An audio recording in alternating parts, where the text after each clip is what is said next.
Looks like we're working. Let's give this thing a shot. Welcome, welcome, welcome to Magical Serialism, your daily sonic sampling of the strange wind that blows upon our luck, insights, reflections, and a song even I have not yet heard. We're gonna shuffle these cards. We're gonna draw 4 chords. We're going to turn them into a song, and then we're going to act like it means something, because everything does. It's a lightning round day in the middle of lightning round season. Piano only, which means I can make a little recording of an almost unlimited amount of play, but I'm not going to be using the loop machine today. And we're going to kind of rush through the drawer here. All right, well, we're off to a balanced start. We have the tonic chord of the key that we're in, C major. We keep it in C major in case people want to play along at home. That invites most skill levels along. But now we're going straight into C sharp major. The mayor's on the rise. Cats and dogs, love you both. Well, not so fast. C sharp flat major, which is just C major. They cancel each other out, but I'm going to leave them on there because they indicate to me a kind of tension I can imagine. Is it good? Is it bad? Is it good? Is it bad? Is it good? Is it bad? Is it... Ooh, and then we're going to change the chord a lot. This is a non-tonal bass note. We're going to turn this C major into a slash chord. And I'm going to pick a note at random to be the new bass note. And the only rule is it cannot be a note that belongs to the chord, a non-tonal bass note. It's not a chord tone, so we cannot pick C, E, or G. And that means that's C, that's G. That's C and B at the same time. And that means we're going to have to pick B. C over B.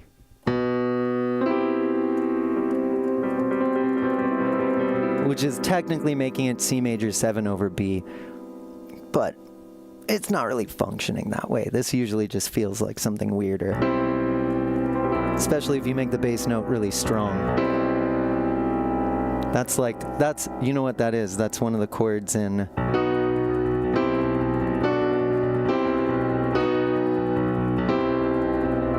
that's the one we're on. You've heard that thing.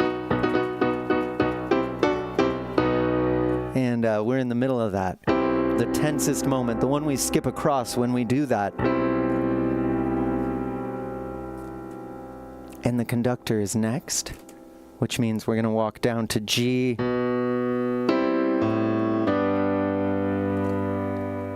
G major. G major sus 2. G sus 2. This guy's G sus 2. Or G add 9. We'll decide once the full picture is painted. There we go. I like it. I like to make it sus unless there's some reason otherwise. The trickster shows up. That's D minor. We've already got 2 of those notes going, the A and the D, in that G sus 2 chord. And the D is now changing to D major 7. That's going to be different. So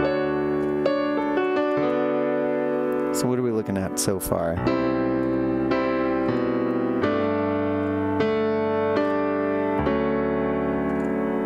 Honestly, that's a nice little nap. That feels like a nice little nap. The train tries to land on the trickster, but that's a 7th chord. The trickster's already got a 7th chord, so we're just going to throw that train away. A nap instead of work. That's what that feels like. And the trickster gets the other Metamorphosis Rising card. The trickster on the Fairy Moon Rising, D sharp major 7.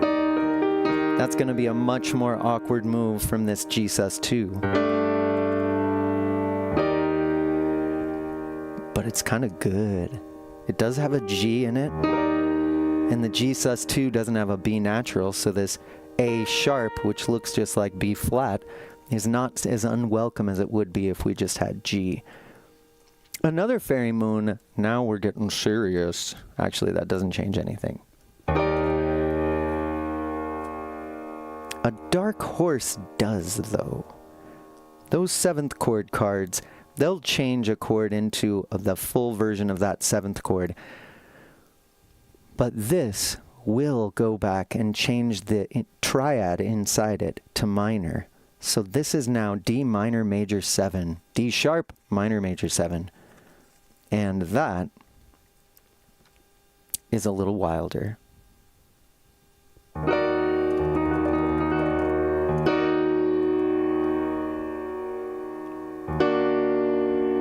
Delicious. You could think of that as B sharp, or sorry, B flat augmented over E flat.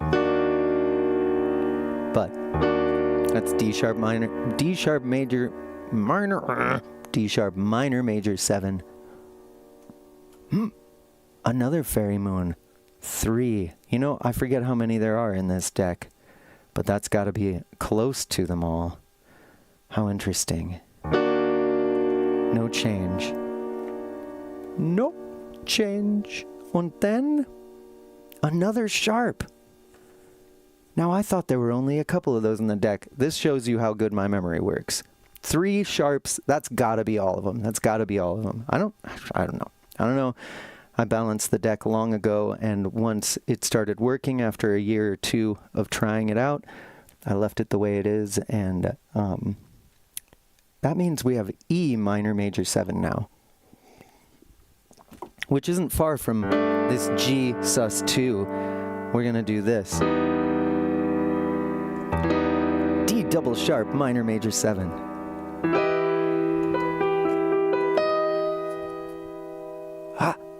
Another trickster. So the level of importance the trickster is playing keeps increasing with every card that gets laid on it. Another dark horse. We're just gonna keep on stacking them up. And then another trickster. So I guess this is important. And then a conductor again. So back where we came from. So this, I think these 2 conductors being in here, unless there's some more changes, it's going to make us feel like we're in G major. And the Ninja Queen shows up to end the draw. There's no space for her, so we're going to scoop these guys up and return them to the deck at random. And then we're going to turn this into some kind of song. Thanks for being here, folks. Let's remember what we've got here. C sharp flat over B, G sus2, D double sharp minor major 7, and G. And see that it sounds like it's dumb. The trickster army is back. You're right, Equinox. All right, let's see if I can make this anything worth a listen.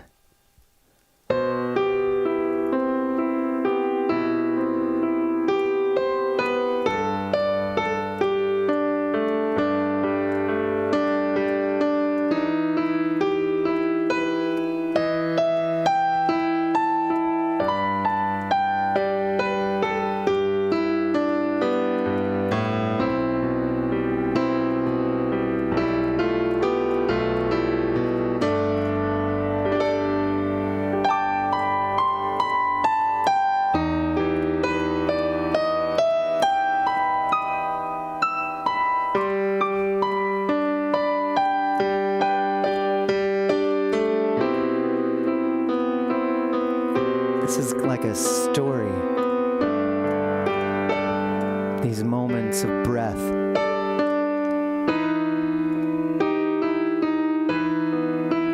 These moments of tension.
It wasn't as crazy as I thought, but it was also as crazy as I thought. I'd say I'll play this now. That's what I just played. And it'll make some nice background music for a while I write these chords in.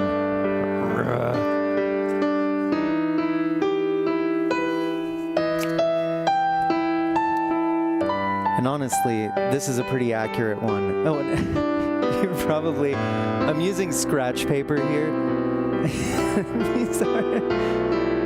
This is a misprint for vocal lessons.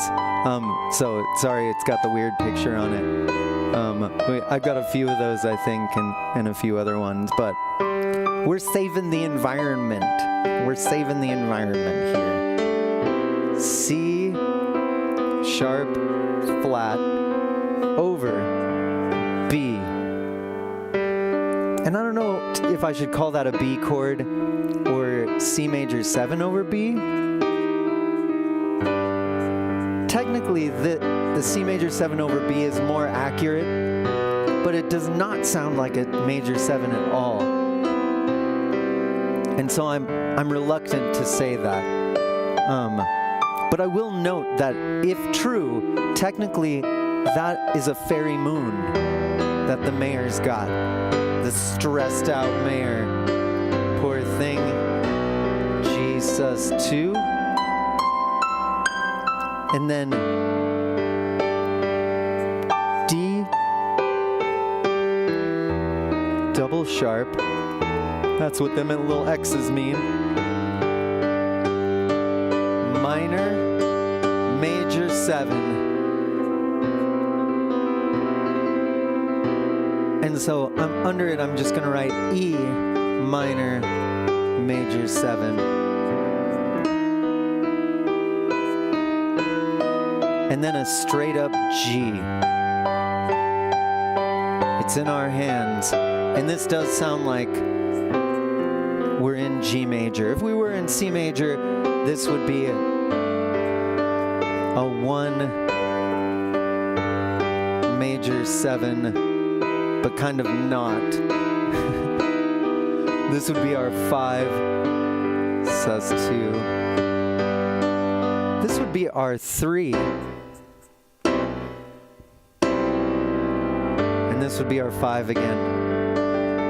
And we're not in C major. I don't feel that tonicizing at all. So we'll cross that out twice since I lost my red marker. We're in G major, which kind of makes it kind of does make this something of a G chord. Hear me out here. I mean, it's not, but imagine we had C over G. Now that'd be a C chord. Imagine if we had a B in that. That'd be C major 7 over G. But if we got rid of the G... No, I'm wrong. This isn't a G chord at all. I can't make a good argument for that.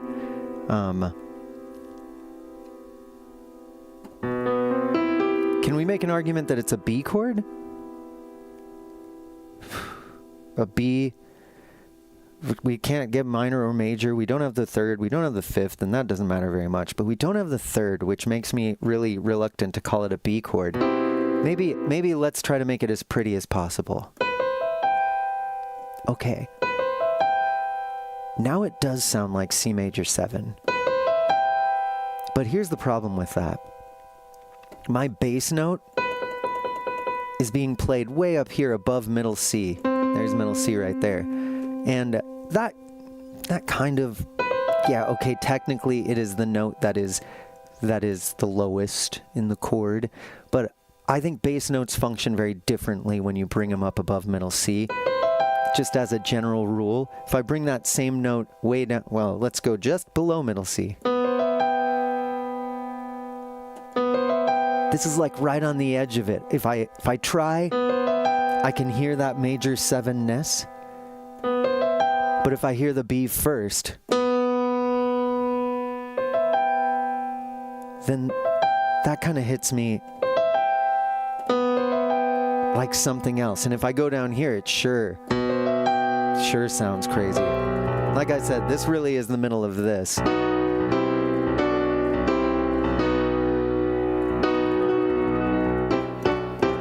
That like Andalusian thing that gets used in Zorro movies and stuff. In the middle of that is that thing. And so the middle of, like, this is a cool thing, right? This is like a cool Phrygian tension, like, ninja hero, oh yeah, like swordsman hero, Zorro, yeah. And we're in the middle of that, frozen. And the reason that's in the middle is because it's not the one we want to live on. That's the one we want to live on. This one's cool. And not as tense, but this one. We're in the tensest moment. And so I don't know what to call that. Who knows? Who cares at a certain point? It really, music theory gets you, or classical functional harmony analysis only gets you so far. It only looks for the function that we know as functional. It doesn't capture, I don't know what percent, I'm just making it up, about half of what harmony can do. And it's not made to. It is made to look for this function that we love, like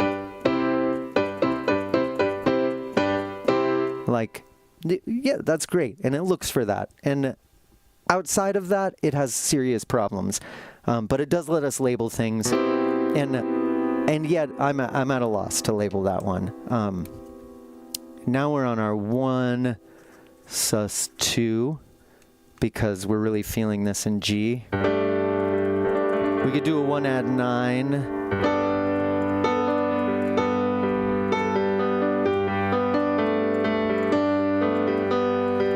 Really comfortable place after that. Delicious, safe, happy with the working class there. That's how I see the conductor usually. And the conductor can see the future. And then we're at actually not a very complicated or rare chord. It's on the rare side. Key of trickster. Actually, let's examine that. Are we in the key of the trickster? You know, this, since we're in the key of G, and I'll argue that till I die, that means we're also in the key of E minor. And in this case, we don't have an E minor chord, or wait, we do. D double sharp minor, D minor, D sharp minor, D double sharp minor. This is an E minor chord masquerading as a D minor chord, D double sharp. Yeah, and harmonic is the same thing. And that minor chord then, this is the Ninja Queen in this key. This is a 6 chord. And it's got that major 7th in it. This, if I go with the heroes and villains kind of thing, the fairy moon is kind of this object of goodness, like you've got to be gentle and true with it, or it's quite grating. And the dark horses turn it into kind of the James Bond chord here. If we had a clairvoyance, that would be an add 9, and then we would have the James Bond chord. That'd be a minor major 9. And we don't have that. And so it's this darker kind of like really wistful, searching, longing, maybe finding. It's not as searching as like an add 9. That has a searching feel to it. This has a I found it and it doesn't matter if I like it or don't. It's painful.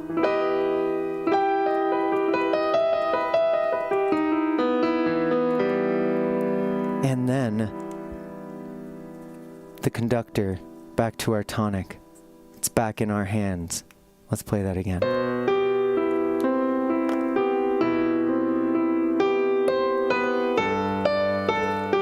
It's a little chaotic here today. I'll consolidate these because we need to think of a name.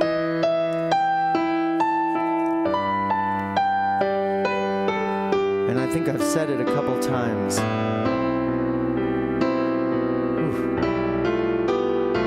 The trickster army is back. But there are these moments left. Yesterday's chaos was like, who knows what's coming next. But here we have some places to hold on to. We saw it coming.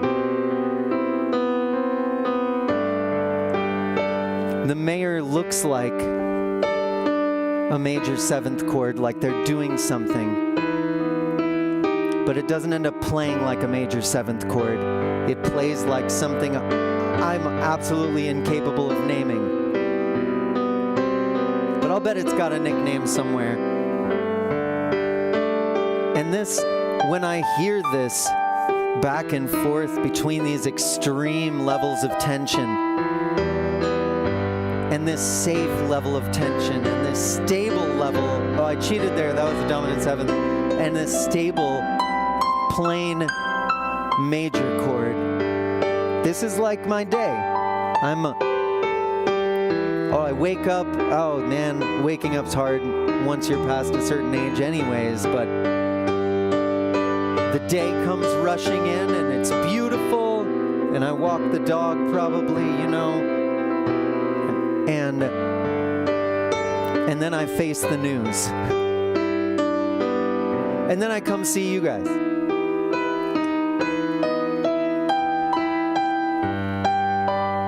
Or I face the news. And while I do, I see my family, and it brings me back. And then I wonder about the future.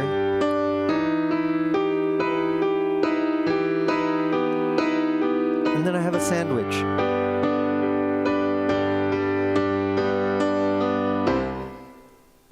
There's these pushes and pulls throughout this historic period. And I have to say, the trickster armies they've got all the guns. But they're not using them right now.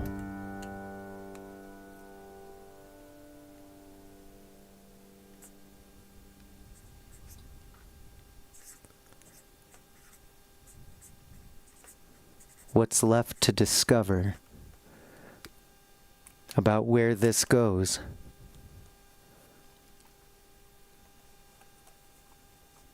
is for us to decide. This looks scary.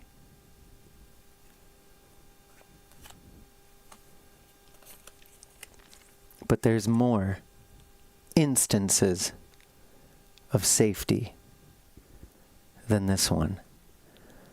Even this one, it's kind of like we're in the middle of a battle. It's not like it's more like it's got a little forebodingness to it. But it doesn't hurt my heart hearing that. It makes me think we just left somewhere and we're on our way to a grand adventure. And we're just in the beginning of that.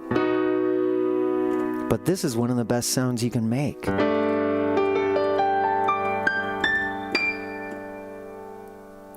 And it's one we've heard a lot. What is that in? A movie, film company introduction, their splash screen. I don't want to play it, but I should remember it.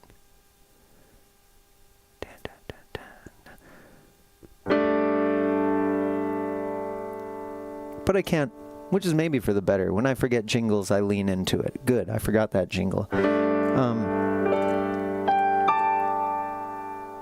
And as complicated as this is, at very least there's this, and this will be the last like big thing I try to say about it. That major seventh is the act toward goodness and peaceful safety. If this were a major chord,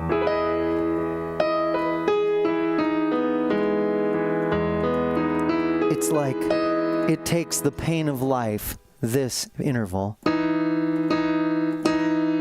which is hard to like, but when you add the right things to it,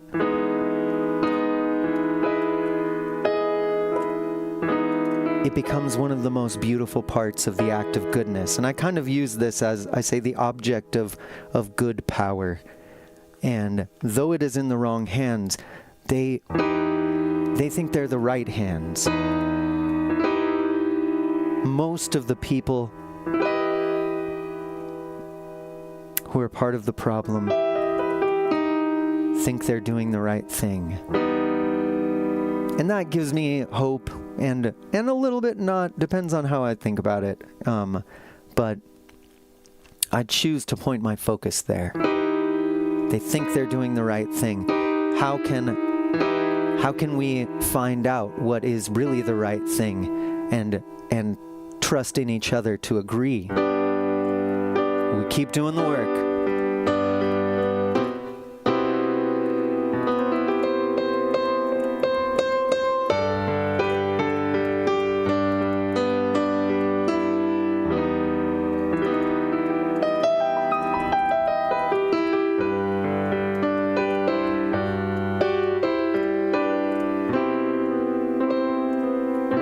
It's in our hands. As long as we've got hands here,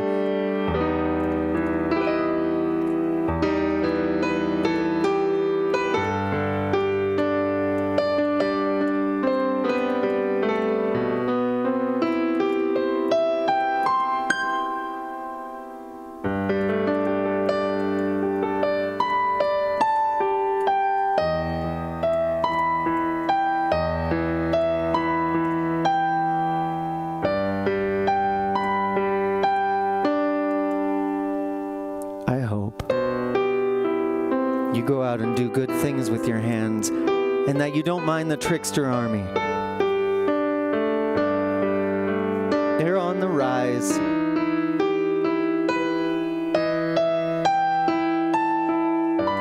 But even its members are not comfortable with some things. Take heart in that. It's in your hands too. And there's something beautiful about this story.